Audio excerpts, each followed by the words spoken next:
All right. Good morning. Good afternoon. Professor Barry here.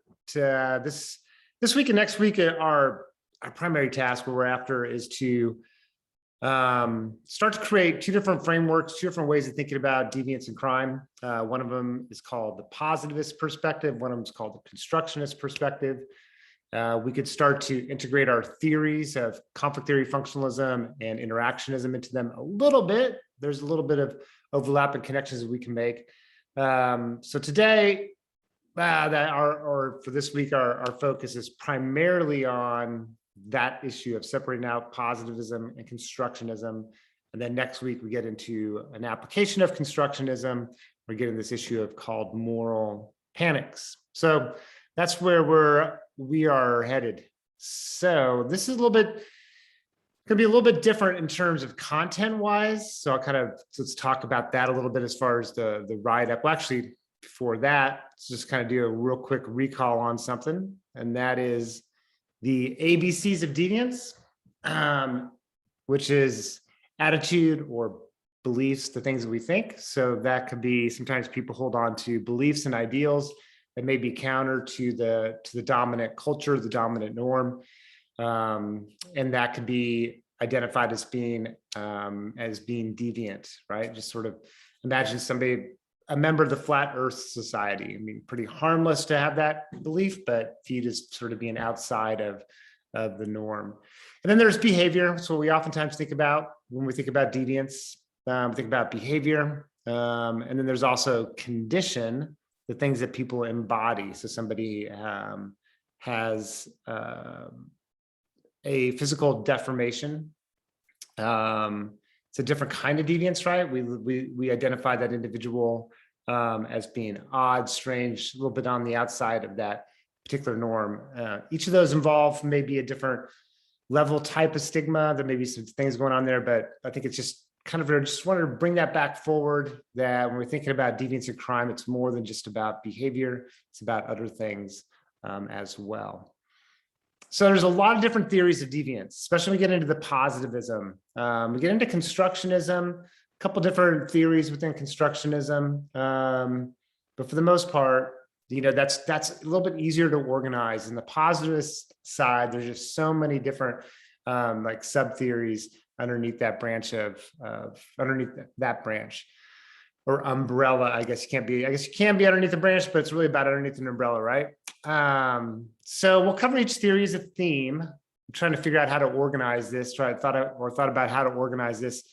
Usually try to keep between 4 and 6 themes. It's impossible to do that. So we're going to have a lot more. We're going to have more themes this time. For each theme or theory, provide a summary that captures the main ideas, put in some specifics. Don't worry about as much about the length of it. I think before is 75 to 125 in terms of words. If it's a little bit shorter than that, that's fine. So the word count can be less. Ultimately, the goal is, you got the idea? Are you engaged in it? Are you understanding sort of what these themes are? So it's recounting these themes. That's just an FYI. Okay, let's start off with the first theme of positivist theories. And maybe I could have provided had one more theme here and said, okay, before the arrival of positivist themes, what were the ways of thinking about deviance? And in the social literature, at least, we sort of usually talk about the demonic perspective. So this idea that people were being possessed by demons. This is all pre-science kind of stuff. I guess I could have put that in there, but it's, you sort of this idea that people were possessed by evil spirits, that they had rocks in their head even, this is a sort of mid 1500s. There was exorcisms. There was the practice of trepanation, drilling a hole in the human skull to release evil spirits. I mean, humans have been seeking ways to explain bizarre behavior, or behavior that was way outside of the norm. If you kind of tie back to wayward Puritans a little bit, what people identified as being deviant and criminal was pretty limited. And in wayward Puritans, Erickson argues or provides a perspective that the amount of deviance identified by a community is directly related to the social control apparatus that are available. So it's hard to go back. We don't really, our historical documentation of anything, before before a certain time period, it's hard to identify or get really solid evidence about the amount of deviance that was going on, criminal behavior that was going on. But I guess all in a nutshell, just sort of say before positivist theories, there were ideas and explanations about what deviance was, but it wasn't through this lens of empirical science. And that's what the arrival of positivist theories were, right? It was this arrival of trying to measure the causes of deviance. And I think you put it in a historical context, and what we're talking about is that these positivist theories come, of course, after the age of the Enlightenment, after the age of reason, during a time period of urbanization and industrialization, more people in a concentrated space, the rise in these environments of crime and poverty and other social issues and social problems that social scientists, communities were trying to figure out, well, what are the underlying causes? What's going on? What are the causes of this behavior so that they can basically control and manage these particular social issues and social problems. So the positivist theories, empirical, it's like, okay, let's measure it. There is a belief in sort of objectivism, that there's a concrete, determined reality, and that the goal of the scientist is to identify the factors that influence particular outcomes. So that you can measure those out, you can measure both the outcome, you can measure the influences, and it's trying to determine through scientific measurement what the cause of or causes of deviance or crime are. Positivist theories look for patterns, generalizations, trying to identify patterns among groups. Who's more likely to commit crime? Who's more likely to commit deviance? What are the underlying factors around that? This is all very positivist in thinking. Some of our early positivist theories, as we can kind of critique here in a minute, were based on sort of this Darwinian evolutionary perspective, and this kind of there's limitations to this application into the human world, but there was a sort of idea about, from a Darwinian perspective, that there were certain individuals or groups of individuals, certain characteristics are passed on across generations that led people to be poor and stay in poverty or crime, that there were these sort of biological predispositions that sort of made that happen. And one of our first theories of crime, in the Western world at least, is a theory by Cesar Lambroso, who was from Italy. He was a physicist. Oh no, he was a physician, I think. And Lambroso kind of had this perspective. There's biological determinants for criminal behavior. So he was a positivist, ? He was a positivist in the sense that he spent time in prisons, and he was looking for profiles of individuals, patterns among individuals that linked up to violent behavior, for example, prostitution, alcohol, drug problems. So he had all these sort of things there's no MRI, there are other not contemporary instruments to measure what's going on neurologically, physiologically. So what he did is that these physical manifestations, looking at the human skull, the face, the nose, the ears, the jawline. It's going to get us into race pretty fast as well, scientific racism pretty fast, scientific classism as well. But Lambroso, this is 1800s, and he believed that he was identifying what some of the patterns and the causes, and believed people were biologically degenerate. There was a word he used called atavism. Something was an evolutionary throwback, so that certain individuals had not evolved with the rest of the human species. They didn't have the intellect, the critical thinking skills. They're much more animalistic in terms of nature, and therefore more prone to reactive responses, more prone to appealing to their basic hedonistic pleasures.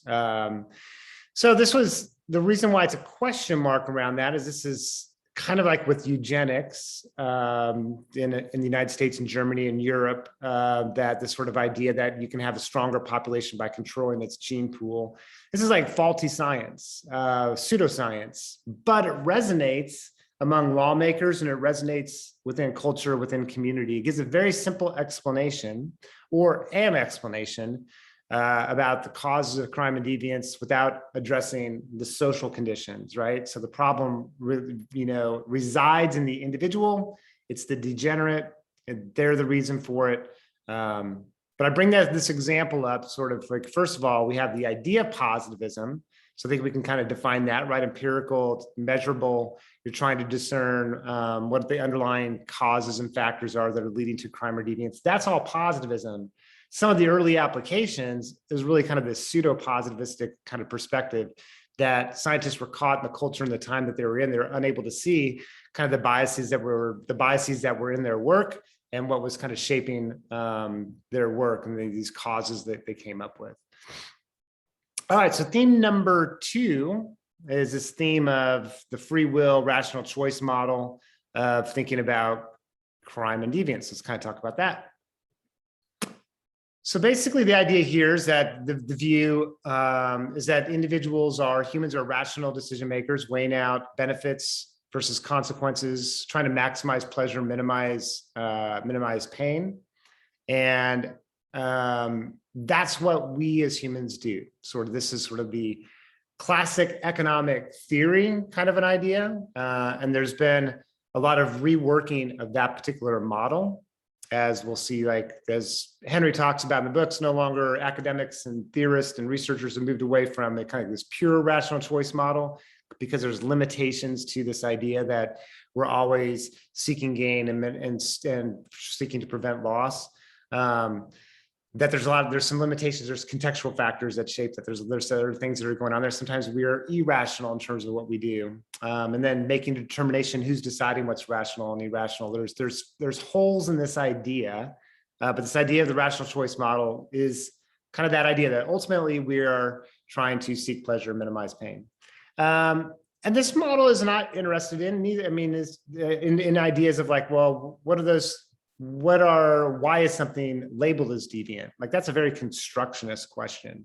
Or examinations of what are the categories of deviance and crime? How are they decided? What's the application of law? Who's it being applied to in different ways? And these are all outside of the realm of thinking from a rational choice model. From a rational choice model, you have things like with drug use, start thinking about, well, what if you found a pattern of drug use of a particular drug in a particular population? From a rational choice model, it's, well, people are making decisions based on maximizing pleasure, minimizing pain.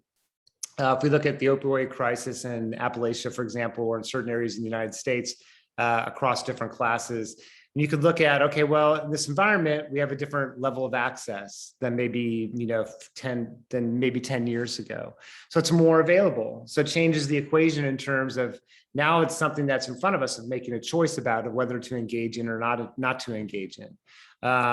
There's factors that are drawing people towards that drug use. Maybe it's social networks. Maybe it's the people that we know, and there may be a sense of involvement in a particular drug because of kind of social pressures or social influences that are happening. Part of that would be sort of people making a rational choice through, working through all these different kind of pressures that may be going on, and that may be influencing their decision making. So rational choice is not interested in examining why something is, and the subjective level of stuff that we are thinking about when we're thinking about crime and deviance. Related to the rational choice, let's kind of define this, and then we can kind of go back to rational choice and provide some different examples.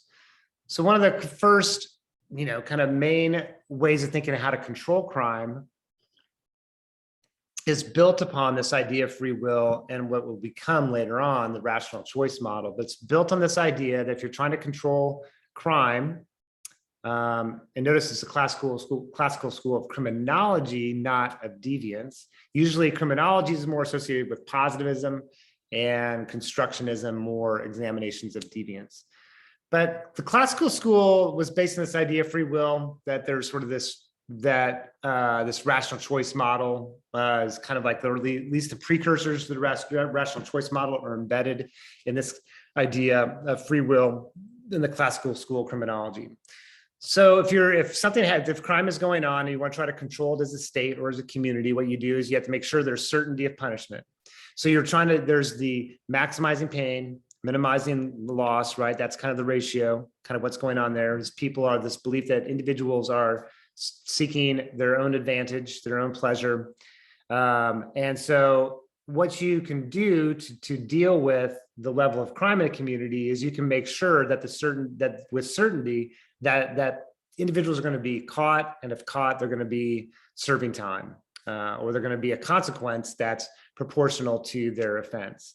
If there's, just think about this in this regard. If you never see a law enforcement officer on the highways or on the roadways, and you know that people are not getting ticketed for driving fast on the roadway. I mean, what's to prevent you becomes the question of driving over the speed limit. There's no certainty that you're going to get punishment. In fact, there's almost there's almost absolutely certainty you're not going to. Does that change the amount of people committing that particular crime? As you can see, you can already see like a little bit of a hole in this theory, and that as well as the only motivation, a loss of, a certainty of punishment. There may be other things that are going on. So certainty, swift. So if a person gets, punishment for committing a crime, that the punishment should happen swiftly. So if somebody's waiting, 8 years to get processed through the court system, that's not swift. Much more swift to get an immediate or more immediate consequence. So you get a speeding ticket, and you get the ticket right then, and you see the cost of the ticket. That's swift. I mean, you can't get much swifter than that, right? It's like right then and right then. So swiftness is an issue. I kind of think this theory is developing as states and nations are starting to develop models of how do we deal with crime. So this is one issue starting to deal with, is making sure that people are being processed through the system in a swift fashion so that the consequences more chronologically match up better with when the offense happened.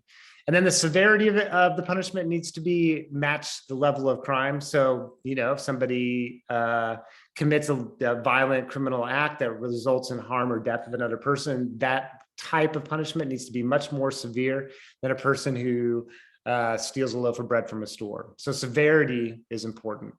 And again, so you go back to this idea of the rational choice, right? Or this sort of free will idea. If we are rational actors, and we realize that, well, the fine for stealing $10,000 is $50. I have to pay $50 for stealing $10,000 from this sort of free will perspective. It's not a lot to prevent you. There may be other things that prevent you from stealing, but they may be social, basically social factors more than, in this case, economic factors. So think about, this idea of classical school criminology was kind of brought back in the 1980s with the kind of the newest iteration of the war on drugs. And we get sort of laws that are these laws of 3 strikes, you're out, determinant sentencing, that judges didn't have discretion in terms of handing out a sentence. There's basically like a code book. Here's what you had in terms of drug possession. Here's your history. Let's look it over on the Excel spreadsheet. This is where you're at. Boom, that's your sentence. Or 3 strikes, you're out if you have your 3rd felony, regardless of how minor that felony may have been, resulted in, long-term incarceration. Then this was playing with the idea of we're going to make the punishment more severe, right? So the limitation of this, there's a lot of limitations. There may be some value in this theory, in this perspective as well, but there's some limitations to it. We put all of our eggs in this basket, right, of this sort of rational free will kind of choice model. And we start to look at, well, if we're having a rising crime problem, what we need to do is create more swift punishment, more severe punishment, making sure that punishment is proportional to the crime. And if we do that, we can control the crime problem. Well, what about all the other social environmental factors that are going on that are shaping an influence or being ignored by this focus on the individual actor and this process that the belief in the process that people make decisions is only based on this sort of rational kind of evaluation of kind of cost versus consequence. So another aspect of this theory too is this proportionality, so that the punishment needs to be proportional to the type of to the level of harm of the crime itself that was committed. So if somebody gets a speeding ticket, is going 10 miles over the speeding limit, and they get put in jail for 6 months for that, most people say it's disproportional. And one of the reasons why this is brought up in classical school criminology is that if the punishment is too disproportional, people will start to question the power of the state. And you could probably look at this maybe in the war on drugs, with the war on drugs, when it was going on in the 80s and 90s and the 2000s, even though people were providing critique of that, the strongest critique probably came, 30 years down the road, 20 some years down the road. And people started to question the judicial system, started to question more and more the class and race biases within the system. So some of this stuff is one reason why proportionality was there. Related to this theory as well is an idea called the routine activities approach. And basically, it operates under this principle of individual actors and sort of decision-making process and what shapes our decisions. So routine activities perspective has these sort of three areas to examine. That what we can look at is that there's that individuals who commit the crime, they're motivated for a reason. So you have a motivated offender, you have a suitable target that's identified, and the absence of social controls, whether that's sort of the formal social controls of law enforcement or the state, or informal kind of informal, networks, social networks, community, that informal social control. So you look at something like this. You look at this protest of black about racial injustice. This is in Portland. This is the federal building in Portland. So you have a suitable target, right? So you have a target, anger, frustration with the government. Suitable target. You have people are motivated offenders, and if you remove the social controls, the absence of social controls. Now, this isn't about whether agreeing or disagreeing with the protesting that was going on at that time, but it's to understand that these are some of the factors that go on and shape the likelihood of certain events or outcomes. Fraternities, sexual assault on college campuses, and among fraternities, among fraternity members. You have a motivated offender, and you can think about all the socialization that goes on maybe within the fraternity itself. You can think about that socialization aspect. You think about, issues of masculinity and gender, all kinds of different things, but a motivated offender, suitable target, and there may be a screening, that individuals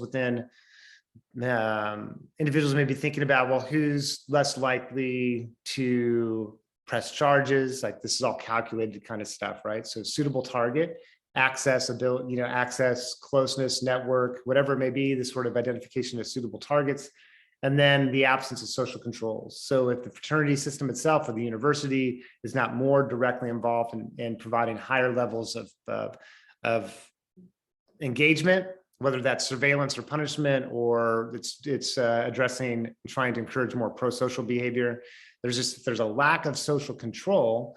And the fraternity members themselves are supportive. They're not working to prevent or to address these particular issues, just create an environment where that's going to be more likely to happen. All right, that was a lot to talk about for the first theory. We're not going to be that long for the rest of them. We're going to talk about these in class as well, just to kind of tease them out and keep on working with these theories. The second theory, this is the first, it's okay. This next theory is a theory that's probably after that first theory in criminology, the positivist perspective. You have this sort of biological idea, this sort of from Lambroso. The next sort of major branch of theory that came after Lambroso was this idea of social disorganization theory. This theory, I'm not sure if I wrote it down there. This theory is one that's promoting a lot of empathy and understanding of what's going on among communities and community members. It's an application of the functionalist perspective. It's looking at social ecology. It's looking at the environment. The focus on this idea of anomie, of sudden change, or of lack of regulation or lack of network and integration of people into the community itself. And this is the model from a social disorganization viewpoint, is that, in the core central business district, there's a lot of activity going on. There's economic development happening within there. It's a stable area. Crime rate's relatively low. If you move out, let's kind of jump outside. This is the transition zone. And because it's kind of come out here you find more stability. The further you go out, more stability within those communities. Community members have lived there. They've been residents for longer periods of time. They're community organizations that are there to support individuals, that are about integrating people into the community itself. It's this area right here, the transition zone, where there's higher rates of poverty, higher rates of unemployment. People move in and out more rapidly. And in that environment, crime is more likely to happen. So it focuses our attention, moving it away from, if we go back to demons, right? Moving it away from the demonic individual, to Lambroso's, the biologically degenerate. Now we're talking about it's a problem in the environment, right? And so this is why I said before, this is the theory that's moving us towards developing greater empathy and understanding of individuals and the environments they live in. So the focus of this theory is on looking at social ties. How is the community structured to facilitate social ties or to limit social ties? Is there a common value system within that community that's binding people, that's bringing people together? What's the role of regulation in the community? So oftentimes we think about social control, right? We just think about formal mechanisms of social control. We start to recognize that the number one area of social control is actually informal social control. It's the people that we know. It's our standing in the community, our moral standing in the community. Like, those are really important. So if you have a community where there's a lot of disengagement, people don't have a sense of community, then those informal social control mechanisms cannot, they don't operate, or don't operate effectively. So integration is really important. And then this idea of regulation coming from the community is an important aspect. So you have a stronger sense of community, and a person belonging to the community, they have more kind of to lose if they commit a crime. So move away from from the individualistic to more environmental explanations. There's a lot of social policies that you can kind of get into that help to try to work to develop the community, right? Or this sort of community development projects, bringing back community gardens, urban gardens, been a big, big area of development last 15 years maybe. And it's not just about the food and having food sovereignty in the community and having access to food. It's also about bringing community. It's a project bringing people in the community together. It's a crime control measure. It's a community development measure. Those two go hand in hand. There was policies that got established. Again, this is kind of during that time period of 3 strikes, you're out, getting tough on crime, where we started doing stop and frisk. In New York City was notorious for stop and frisk. Later went through the court system, whether it was constitutional, it was deemed unconstitutional. That is a violation of basic fundamental rights. There was arbitrary nature in terms of stop and frisk, and it was just that policy has been banned from the police department. And well, stop and frisk, I mean, many people is harassing individuals within the community itself. It's not working to, community policing is an idea of bringing law enforcement into the community, and they become an agent of control, but also an agent of support, an agent that's integrated in the community. Like that kind of an approach, community policing, is often viewed as a more powerful approach to law enforcement than some of these policies like stop and frisk. Then you get alienation of individuals to institutions, right? Institutions are there to harm, not to help. That just fosters a sense of further breakdown of the community. Let me kind of talk about these couple of books. So let's go to the limitations and then the books themselves. So one of the limitations of this theory is that, well, what about crime and what about white collar crime?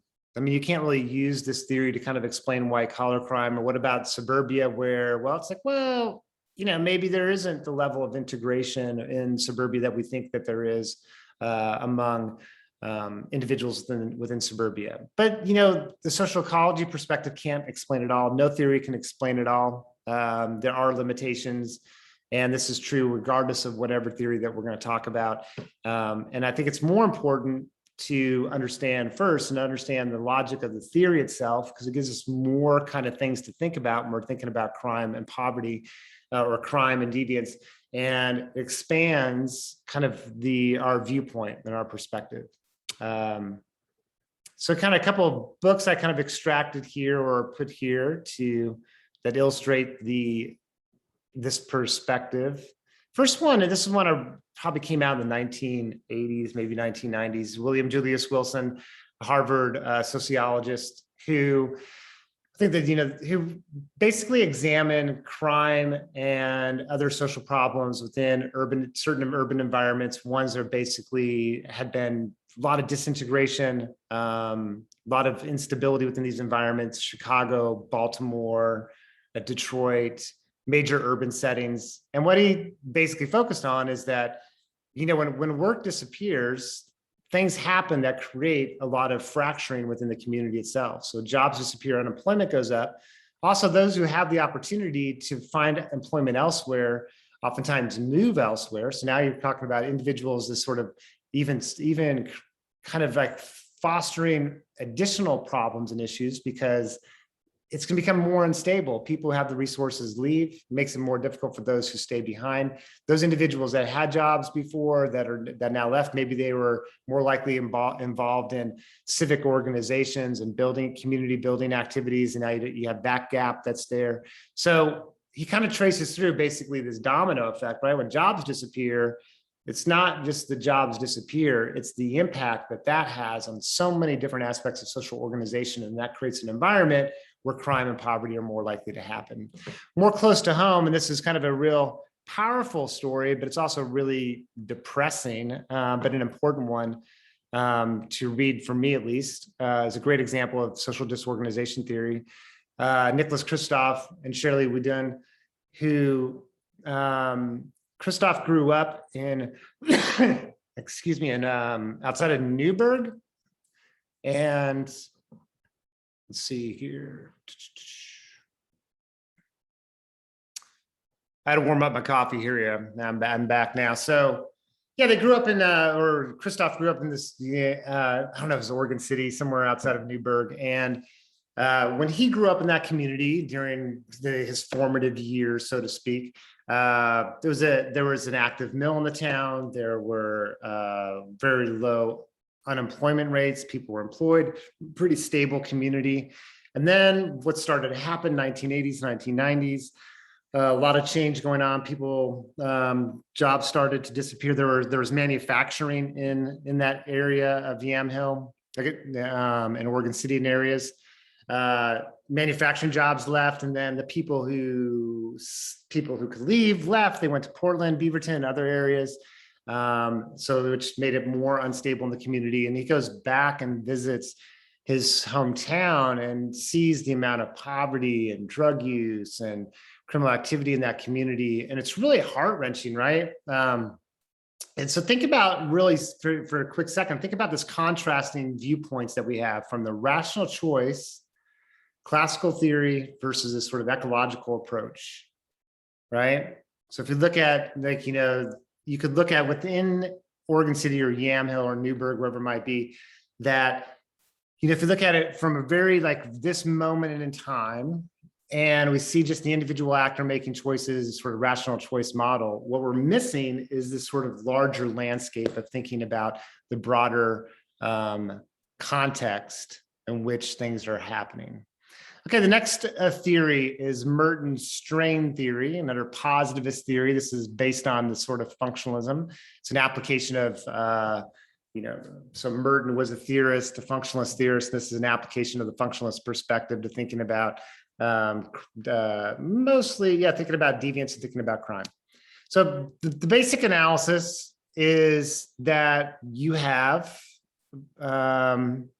people are trying to work with cultural goals and institutional or conventional means. So cultural goals, our dominant cultural goal in the United States is the American dream. This is Merton's kind of argument or perspective, that what gives us status and a sense of belonging and connection to our communities, the cultural goal, the dominant cultural goal is the American dream. And we have different means to get there. The conventional means to get there are schools, be engaged in your, in your community, work ethic, or involved in the workforce, that you have tools to get there, your means to get to the education to get you to the American dream. And what Mertens' perspective is that in certain communities, there can be greater strain between the American dream, the goal, and the means themselves. So strain meaning that they're not matching up very well. So middle-class suburbia, professional middle-class suburbia, the conventional goal of the American dream is pretty strong. But there's conventional means to get there. So access to education, access to the ability to do well, and to resources to ensure people are doing well within school, position themselves for college and university, like all these different kind of things, right? So not a lot of strain. Doesn't mean there's no social issues or social problems in those communities, but from a strain viewpoint, the distance between the goal and the means, it's very narrow. They're pretty close. Now you go to another area of the community, you go back to Oregon City or Yamhill, and you say, okay, the cultural goal is still there. It's the dominant cultural goal is the American dream. But now the question is, are there institutional means to be able to get there? There's a greater distance. So when there's strain going on, certain types of deviance or crime are more likely to happen. So that's kind of Mertens' overall argument perspective. And there's these different kind of configurations. He says that most people actually conform, regardless of the amount of strain. So even in Detroit, even in Baltimore, oftentimes we think about it, being a crime-ridden city. Most people are conforming. Most people are accepting the goal of the American dream and accepting the means. They're trying to make it. They don't want to, they're trying to do the right thing. So most people are conforming. Every once in a while, you get into this issue of innovation. So which totally makes sense. For me, it's like, well, why would you have drug dealing more likely in certain areas than in others? I mean, you're not going to, in a more affluent community, drug dealing is not it may be done for other reasons, but you're in an impoverished environment, to be involved in the drug trade is a way to get parts of the American dream. So and humans are status seeking individuals. Status is important to us. So if the dominant cultural narrative is the American dream, it's our material wealth and possessions and what we show and what we demonstrate. One way to get there, if you don't have the institutional means in your community, is to engage in illegal trades or illegal things in order to get part of that American dream. So innovation may be fairly common. Ritualism is when people give up on the American dream, but they accept the means. So going to a job day after day, not enjoying one's work, not trying to move up in the company. It's just like resignation. You could think about it that way. And then there's retreatism. So another response may be things like drug using subcultures, homelessness, other things where people just retreat from society. They give up on the goal and they give up on the means. And then every once in a while, there becomes rebellion. And this is like a social movement, not individual rebellion. This is about trying to establish new goals or new means. So shifting our culture, which I could see this in the Pacific Northwest of an evaluation of the, of moving away from, I got to have that big house. I got to have the nice car. I got to have all these kind of things. It's like, yeah, there's different ways of life, right? So it's this cultural shift that's going on that's reevaluating sort of this sort of American dream. And then sometimes we change the means. The war on poverty that President Lyndon Johnson created in the 1960s was really about opening up, things like Head Start programs, early childhood education, is a way to provide more institutional support to decrease some of that strains. Things like Head Start was actually a crime prevention program. Kind of interesting to think about it that way. So cultural goal, American dream. So there's a bias in that a little bit. This idea that, well, maybe not everybody upholds or wants the American dream. So Merton had this sort of sense that there's this dominant presence of the American dream, but there's a class bias in that. So there's an assumption that that's what, that everyone is after in a way. And then it doesn't deal with certain types of crime. It'd be hard to deal with embezzlement by someone in upper management. Well, they're not under a lot of strain, right? They already have access to the institution. They accept the cultural goal. They have the means, but they want more. Like, how do you explain that? Prostitution. I mean, it seems like to say prostitution, well, people engage in prostitution is because they don't have the institutional means to be able to get the cultural goal. It seems like that's kind of missing something, for sure. That we got issues of patriarchy we need to talk about, some other things we need to talk about as well. So it's not the only theory, but it's a theory that it's had a lot of support for certain areas of crime and deviance and to be thinking about criminal and deviant behavior. All right, so now we move into social learning theories, and our first social learning theory is by Edwin Sutherland called differential association. It's basically a social learning theory that we learn deviance just like we learn any other behavior. So learning deviance is the process of learning deviance is no different than the process of learning conventional behavior. And there's certain things that are involved in that particular process, as we'll kind of talk about.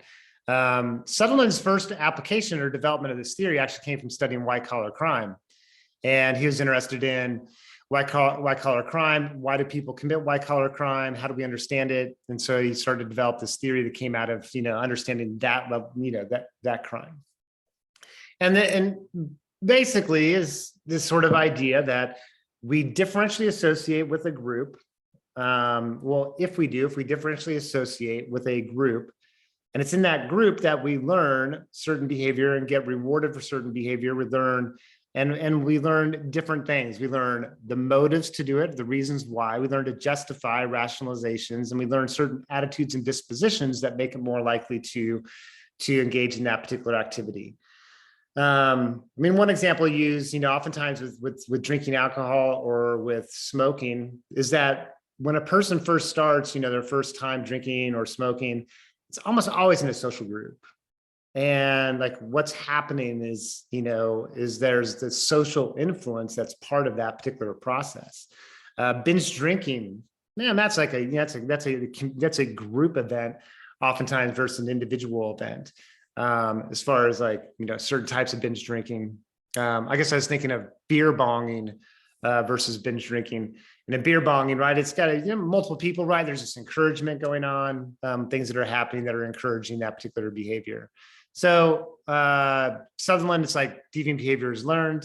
Individuals learn the motive, they learn rationalizations, they learn technique, they learn attitude, they learn how to do things, right? So white collar crime, it's individuals in an organization, upper level of the organization, they get involved with somebody else, other individuals that give them encouragement, that give them motivation, gives them rationalization for justifying their particular activity. This becomes, it would create a lot of dissonance if you're doing something, you're bringing harm to somebody else. So how do you deal with that dissonance? It's through the group that you're learning how to rationalize and justify particular things. So the motives and drives are learned. And we learn things, it's this kind of like a something on a fulcrum, right? So it's like more favorable, unfavorable. When you first enter into enters a particular environment, it may be really unfavorable to commit a certain act of deviance or crime. But after being around a group for a period of time, it becomes more favorable. Maybe become more favorable because a person's learned the necessarily the certain attitudes that make it more likely to happen. They've learned to rationalize behavior more likely. And eventually it may be more likely and more favorable to commit the crime or deviance than not. Part of it depends on the intensity of a person's involvement in that group. And part of it may be the status or the priority that a person gives that particular group. If I go back to sexual assault on college campuses and think about fraternities, here's a classic social learning theory going on. There's rationalizations and justifications.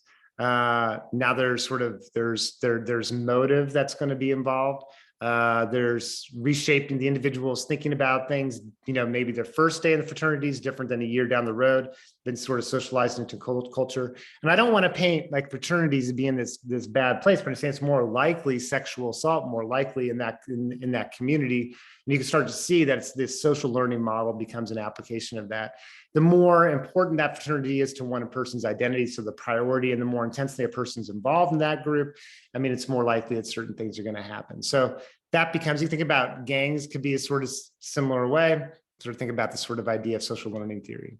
Okay, it's now to move to Hershey's social control theory or social bond theory. And the question that Hershey asked is not why do individuals commit crime or deviance? It's like, why not? Like, what's to prevent people from committing crime or deviance? And the focus on control theory, social control theories, it's about the level of integration of individuals into the pro-social community is really important. So it's examining the degree of stake in conformity, the degree of involvement in conventional society itself. There's kind of these three different areas that if people are there's a correlation. The more attached people are to conventional society, kind of like, to that, the ideals of being responsible to self and community, not bringing harm to the community, these kind of things. If you're attached to conventional society, you have a belief in conventional society, you believe in either the moral aspect of conventional society, or you believe there's value and potential economic benefit from engaging in conventional society, like you believe it, and you have an opportunity to be in conventional society, so you have access to institutions and people to be integrated in conventional society, then you have greater stake in conformity.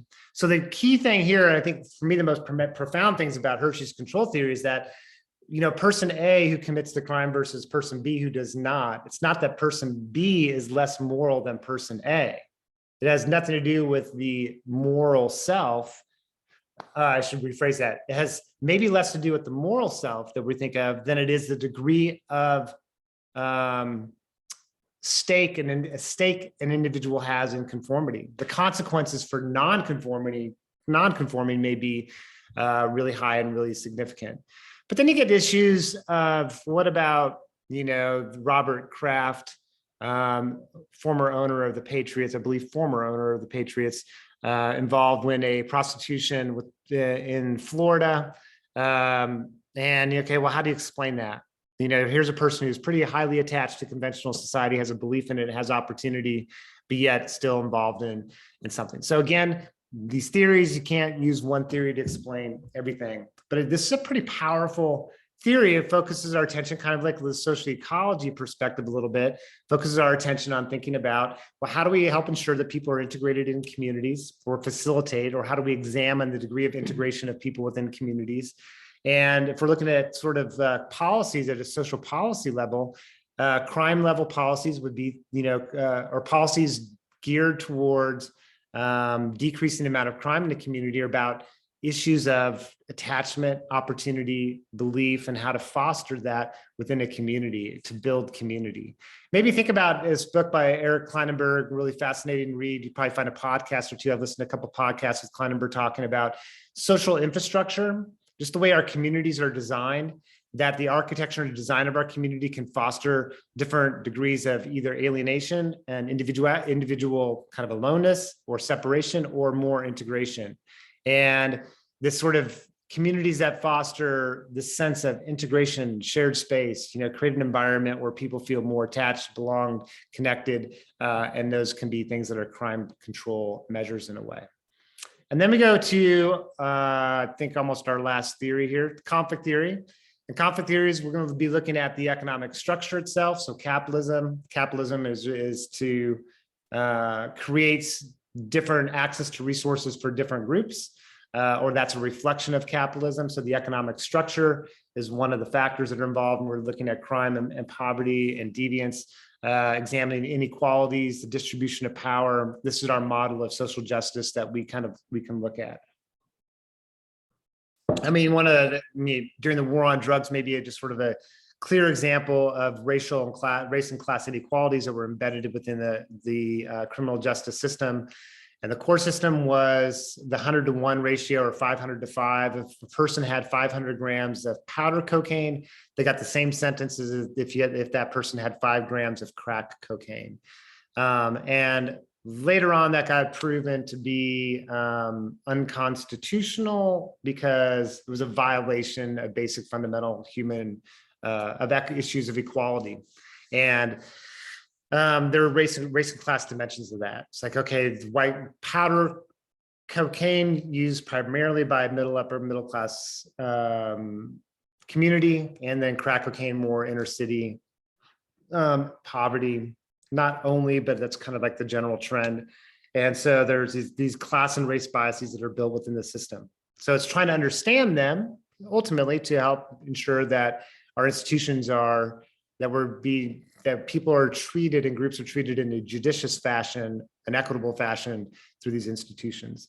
This right here is basically, to look at a lot of research over a long period of time, investigating the link between economic inequality and crime. There's a strong correlation between the two. It's not cause and effect, but a strong correlation. The greater inequality you have within a community, within a society, the more of certain types of crime you're going to have. So if that's the case, right, then the answer to that, or a crime prevention strategy, would be one to address economic inequality. Well, that just does not, that's very difficult, right? There's a lot of interest in cultural values and ideals, and a lot of stuff going on that make it difficult for us to move in that direction. So crime control policy of dealing with, redistribution of income is going to be very challenging in the United States, not because it's bad policy or it's the wrong idea in terms of that it actually could have an impact, but it can sort of push up against cultural values and dominant interests. And then I brought this up here too, just to say, okay, we can look at, sometimes we don't think about, well, who are in our institutions, who are making the decisions, to what degree does that make a difference? So if we look at the race and gender distribution demographics of our state court judges, starts to raise a question a little bit, well, does that shape and influence, laws and policies? To me, it'd be a question of to what extent and how versus does it? And so thinking about, just that institutions may not be serving and protecting us all in an equal way. And then the next theme is constructionism, and we'll talk more about this next week as well, is that basically we talked about this before, right? So that, we get into the area of meanings and understanding and how we define things, that nothing has any inherent meaning, but it's assigned meaning. So it gets us into this assignment of meaning thing. We start to examine cultural beliefs and values and how they shape the way that we as either individuals or group, as a society, kind of view the world. So it's moving away from individuals and looking at sort of motives and dispositions, so the positivist perspective is looking at what are the underlying causal factors or correlates, things that are influencing the criminal or deviant behavior. Now we're moving to something that's totally different. So looking at things like violent crime, positivist is looking at what are some of the underlying conditions that influence violent criminal activity. And then from a constructionist perspective, starts to raise the question, well, how are we going to define violent crime? What are the cultural influences and definition of violent crime? What gets constituted as violent crime? These are all more of a constructionist kind of question. So if I'm thinking about sexual assault, for example, so think about the history of sexual assault. And when it moved into when it became, a violation of a law, I mean, that was a process that wasn't always the case, right? So sexual assault for a long span of history was not viewed as a criminal activity, so that it eventually gets constructed as a criminal, as a crime. But then even how we think about, sexual assault today, where does it get applied? These are all definitional kind of things, and that's part of the constructionist kind of perspective.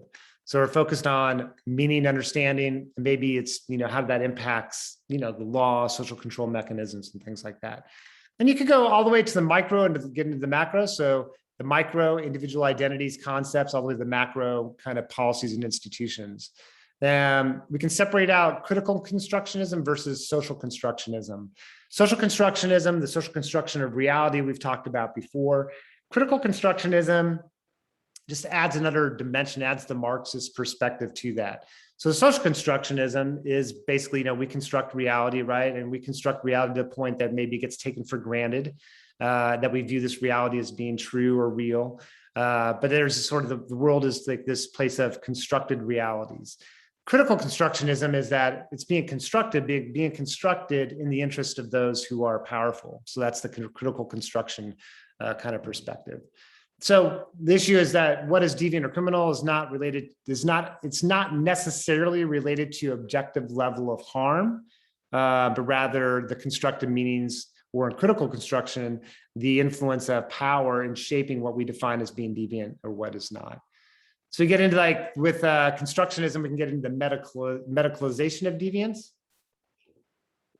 which is huge branch of research of looking at like this, the psychiatric model and thinking about, when we're pathologizing human behavior, that we're medicalizing deviance in a way, whether it's biological or psychological conditions, premenstrual dysphoric disorder. This big question, American Psychological Association, is this a real disorder?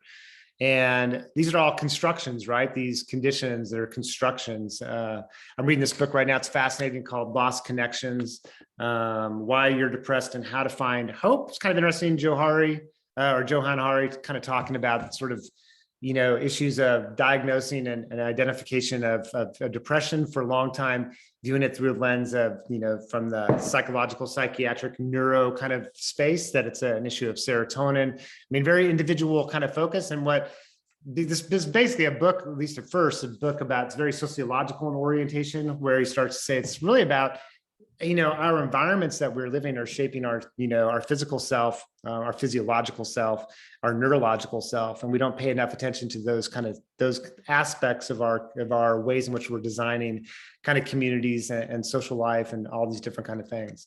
So critical constructionism, social constructionism, it's like these, with medicalization of deviance, it's like, okay, we're pathologizing and medicalizing social conditions. Now, I do have to put a caveat out there too, or add something, is that this doesn't mean that the whole field of psychiatry and psychology should be thrown out. There's a lot of great value in these fields. They offer us insight into human behavior and the human experience. But there's some issues, but there are issues within that as well. So there's issues of, are there interests being protected by advancing more and more diagnoses? I think there needs to be like this sort of little bit of a checks and balances kind of going on. So constructionism gets us into, audience reaction, formal and informal. So our focus, so there can be formal, as we talked about before, institutions versus informal mechanisms of social control. Something has to be labeled as deviant for it to be deviant from a constructionist viewpoint. It's not deviant because of the objectively it's deviant or criminal, it's because it's labeled as such. So to become identified as being deviant requires a label and the resulting stigma, or stigma that comes as a consequence to that. Howard Becker, who applied really his differential association, but it fits in this model, becoming a marijuana user was his first study. How people entered into becoming a marijuana user. This was back in the 1960s. And it was really an application of Sutherland's differential association. But the reason I'm bringing it up here is thinking about individuals who are labeled as being deviant. Becker, in a book called Outsiders, starts to address issues of various types of deviance. There's the secret deviant, an individual who's engaged in deviant behavior but never gets identified as being deviant. So, and then there's the falsely accused. The individual gets falsely accused for a particular deviant or criminal behavior. They may be innocent of that, but they get accused, they get the label, they get the stigma. So now you got to deal with the label and the stigma. So there's a lot of issues to kind of unpack and thinking about these kind of things. Person labeled as deviant viewed by others as essentially deviant. So constructionism would critique that and say, well, we got to, need to move in terms of addressing other factors of meaning versus that deviance resides in the individual. Labeling doesn't always lead to further deviant behavior. I mean, sometimes an oversimplification of the labeling theory and model is that person's labeled as deviant, therefore they become it. It's not that straightforward. We all negotiate, the world in different ways. Some labels for some individuals, different levels of social cultural power may be able they are impacted by the label in different ways. We all navigate that space in different ways.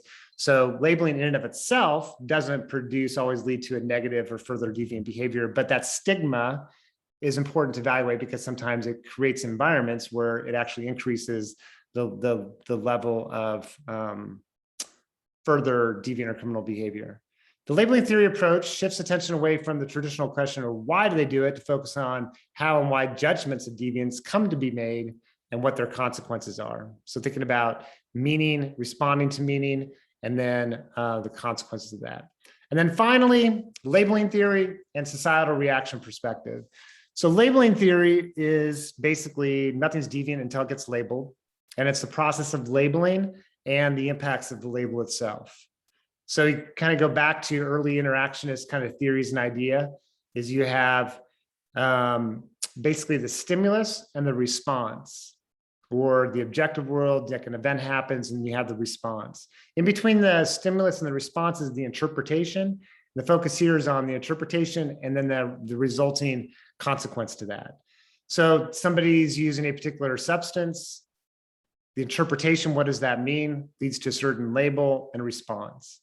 Labeling theory is interested in that labeling process. What is becoming labeled as being deviant? Nothing is deviant itself because it's inherently harmful, but rather it's deviant once it's labeled as being deviant. Lemert took this perspective or an application of the labeling theory and identified different areas or different types of deviance. The first is primary deviance, where deviance, an individual is engaging in deviant behavior, but they're not identified as being deviant. So it's prior to the label itself or the stigma of deviant status. Then you get secondary deviance, a person's been labeled as being deviant, and then the resulting consequences of that. If the likelihood of deviance goes up, it starts to raise the question, well, how much of that is due to the actual labeling process itself? So think about juvenile offenders. I think this is probably the area that we're probably maybe most sensitive to and most compassionate about, is wondering at what age do we start to move a youth through a criminal justice system and use more and more powerful labels. At some point, those labels may have become a master status. Those labels may be really powerful in terms of one's identity and how other people see that individual. And so maybe the labeling process itself, and the stigma associated with that, actually adds, just adds more likelihood or increases the likelihood of more deviant and criminal behavior. And then, we can kind of like look at those two areas. We can look at those two areas and then kind of look at the third area in terms of Lemert's societal reaction perspective and go, okay, there's sort of the third level after being labeled as being deviant, and the kind of consequences of that. Eventually, it could be that a person normalizes that behavior, adopts, tries to remove the stigma, takes a strategy of removing that stigma by adopting an identity around that deviant status and claiming that it's that is not deviant. So it's like this way of like responding to that power of that stigma is to rework in one's mind. To rework that is that to embrace kind of an identity around that particular behavior or attitude, behavior, or condition. The labeling theory perspective, as well as constructionism in general, you got to separate out the act, like the meaning from the act, right? And then we get into the actor. So it could be like, who's being labeled as being deviant, who has the power to label. So it could be a lot of, race, class, gender, other factors involved with that. The audience makes a difference, like, who is the audience that's applying that particular labels, and then the context, historical, cultural, social context that's shaping definitions and explanations of deviant behavior.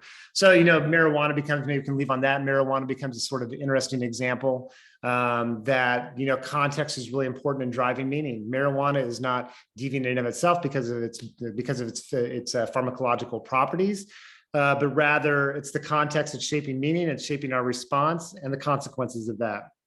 So we've gone a long way from this idea that marijuana, well, for a long time in human history, right? Marijuana was not viewed as something that induced certain types of criminal activity or bad behavior. it wasn't until the 1920s, 1930s, for a lot of different contextual reasons that were going on, that marijuana became identified as being this bad thing. There's a lot of interests that were involved in terms of promoting that idea. And then we move to more recent times, and we get to medicalization of marijuana first. We're redefining sort of the ideas of marijuana. I think kind of interesting class-based analysis here is that once the middle class and the middle class, upper middle class, maybe even kind of racial factors as well, start to agree with and support ideas of medicalizing or of bringing marijuana to the market, open it up in terms of the marketplace and decriminalizing it, then, things moved in that direction as a culture, as social policies, as laws. So I still think there's issues of power that are going on there, right? That we can kind of go back with. Okay, that's a lot of different theories. We're gonna kind of work those theories in class, kind of just give different case examples, illustrations. So it gives you sort of some background before we come into class. And sort of start talking about them. So have yourself a great day. Look forward to seeing you in class. So we can kind of chew on these a little bit more. Have a good day. Be safe, be well.